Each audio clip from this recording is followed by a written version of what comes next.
Well, Mrs. Medlock, what a fine morning it's turned out to be. Yes, Doctor. I trust this headmistress will be quite impressed riding across the moor on such a day. Perhaps she might even join me for tea. I dare say she might relish a bit of civilized conversation, living as she does in the company of spinsters and orphan girls. Yes, I'm sure she would be quite flattered by your attention, sir. Mrs. Winthrop, sir. Yes, madam. Please, do come in. Please, have a seat. I trust you had a pleasant journey. Actually, not. I've often found scenery by itself to be quite tiresome. Well, then, you'll be relieved to find that we have contrived to keep all the scenery outdoors. I've completed all the forms you sent us, and I think you'll find my brother has included a contribution to the school's building fund. You didn't request it, of course, but as I told my brother, I'm sure you're in the planning stages of something or other. Mrs. Medlock, did you see what's keeping Mary? I'm right here, sir. Oh, quite right. Here's our girl, Mary Lennox. This is Mrs. Winthrop of the Aberdeen School for Girls. Good morning, Mary. I don't want to go to school. Oh, but you do. A useless child never knows her worth, we say. My Uncle Archibald says. Perhaps if you were to tell her a little about the school, she'll see there's no reason. Certainly. Let me start by saying that you are not on trial here. The Board of Trustees has already accepted your application. That's good news indeed. I won't go. She can't make me. Mary Lennox! That's all right, Doctor. This is exactly the type of behavior we're best equipped to handle. My Uncle Archibald is the only one who says where I'm going to go, and he says I don't have to go to any stupid school. She's just frightened, I'm sure. Children are quite often depressed after a tragedy such as she has suffered. Of course. Perhaps if I share some photographs of the girls at their work. I have brought several samples of lace for which the girls like to knit together. I hate you. You're a horrible, ugly pig. That's quite enough, young lady! Your school is a filthy rat hole full of rats and dirty beds, and all anybody does are scrub floors. I hope you get hit by a lorry on your way home and your head rolls up into a ditch and get eaten by maggots. I hate you, I hate you, I hate you. If I'm to be sent over, you will bite your arm and you will die. Get out of here. Go away, go away, go away. Well, we have had 1 or 2 cases of this severity. Mary Lennox! Marshal, Marshal, go Marshal, do Marie Chantal, Marshal. Doctor, what you have here is a medical problem. I'll speak to Mary alone, Go Medlock. Marshal, I'm going outside. You will go wherever I send you, young lady, and right this moment it's into that chair!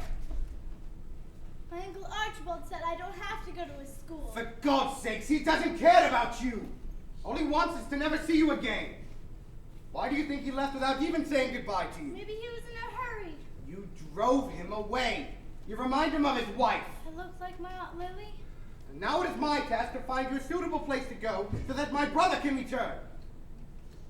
The next school I contact will send no representative. Your bags will be packed and you will leave Saturday week. I can't leave now. Colin needs me. The last thing that boy needs is you. 1 more month of putting up with you, and you put him in the hospital, or worse. No, you won't. He's much better. You have no idea how sick he is. When Colin was born, the midwife didn't expect him to live a week. But I have kept him alive for 10 years. Only now, thanks to you, he's in grave danger of relapse. But you haven't seen how Do you want him in the hospital? Do you want him to die? to die. Yes, to die. If Colin is too active in this stage of his recovery, if you push him to take his first steps too soon, before he is ready, his heart will not take it. Do you understand, Mary? Colin's life is in your very hands. 1 moment he'll be chatting away, and the next he'll sink to the ground and die. And die. Yes. You have choices in your life. Colin does not. I will not see the boy in the hospital for the rest of his life, or dead before his life even begins. You must go. And go you will. Now that is all I have to say to you.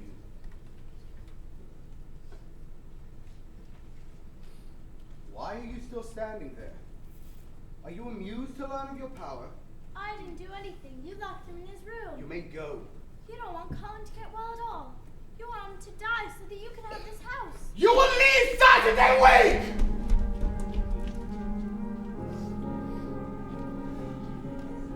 There's nothing here that I want. How dare she make this claim? Isn't it clear what I want? To serve has been my aim. Still I have to wonder who I'd be if it all belonged to me. If they'd all disappeared, I'd start again. I'd live like other men. I could be happy then. If they'd all disappear, I could be free. Cut off from pain and loss, at last I'd be.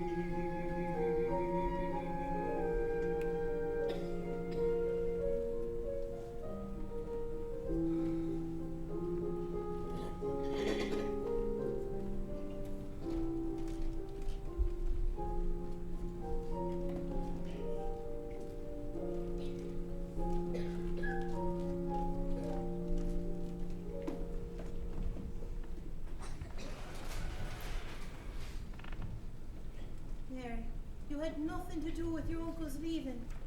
Your uncle liked you, I know he did. Didn't he tell you could have a garden? Didn't he send you clothes and bring you books? Well, didn't he? But Colin's going to die and it's all my fault. What have you done for Colin, except getting him going outside every day? Getting him eating his food, getting him believing he could get strong again. I think you were just what Colin needed. But Martha, you're not a doctor.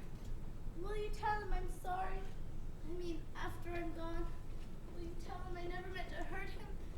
That I didn't want to go. I think you should tell him that yourself. But I can't. He'd just get mad and start acting all high and mighty. And then Dr. Craven might send him away too. You're talking like you're already gone, Mary. I am gone. I wish I were a ghost. No ghost could do what you've done in this house, Mary. What you've got to do is finish what you have begun. I don't know just how, but it's not over till you've won.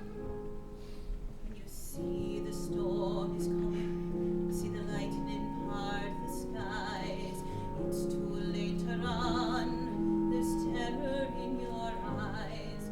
What you do then is remember this old thing you heard me say. It's the storm, not you, that's bound to blow away. Hold on to someone standing by. Hold on, don't even ask how long or why.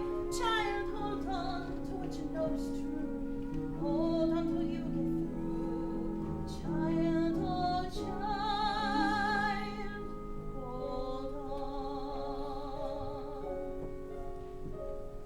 When you feel your heart is pounding, feel the devil's at your door, there's no place to hide, you're frozen to the floor. What you do then is you force yourself to wake up and you say, it's this dream, not me, that's bound to go away. Hold on, the night will soon be by. Hold on, until there's nothing left to try. Child, hold on, there's angels on their way. Hold on and hear them say, child, oh child. And it doesn't even matter if the danger and the doom come from up above or down below, or just come flying at you from across the room. When you see a man who's raging and he's jealous and he fears that you walk through walls he's hid behind for years, what you do then is you tell yourself to wait it out. You say, it's this day, not me, that's bound to go away. Child, hold on, it's this day, not you, that's bound to go away.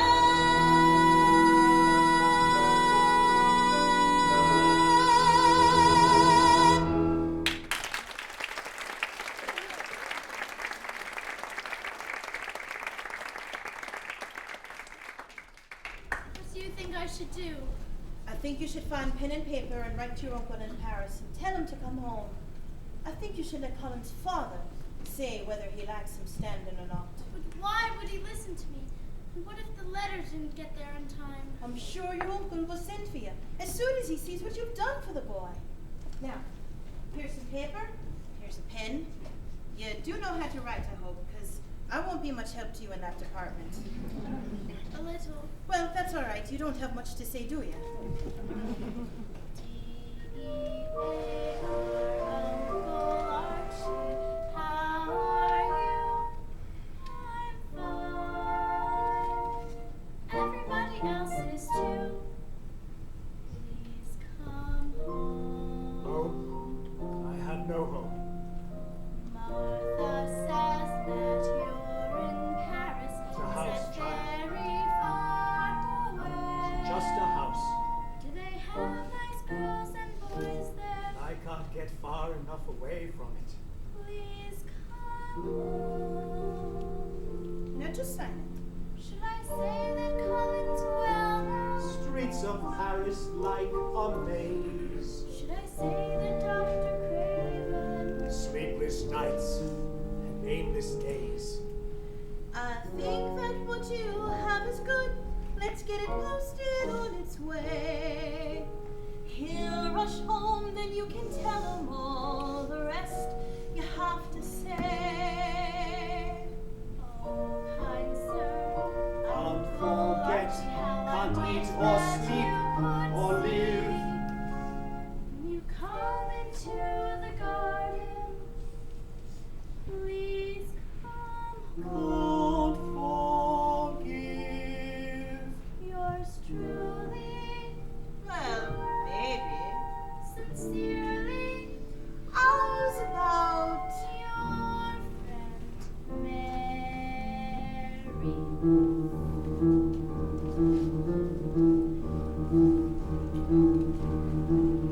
Now I see you in the window of a carriage, then a train. Still my mind will not accept.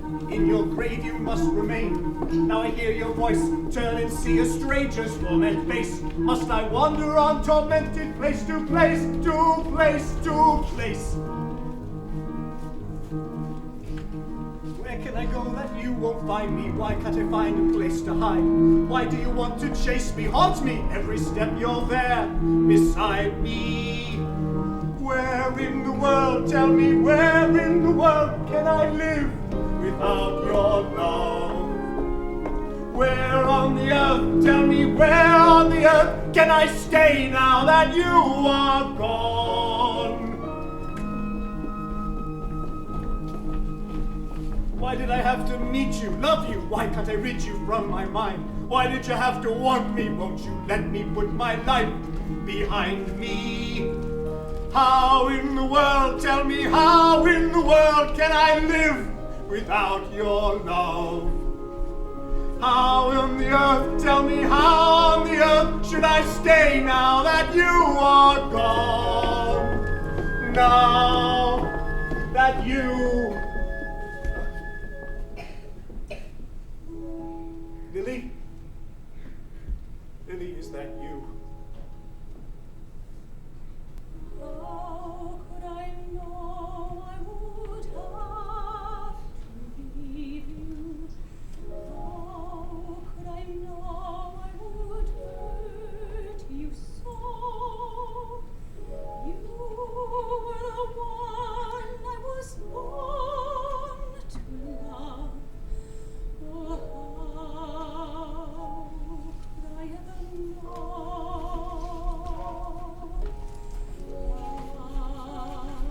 How could I ever know?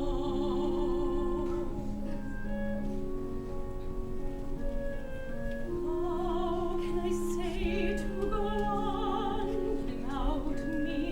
How when I know you still need me so? How can I say not to dream about me? How could I ever know? How could I ever know?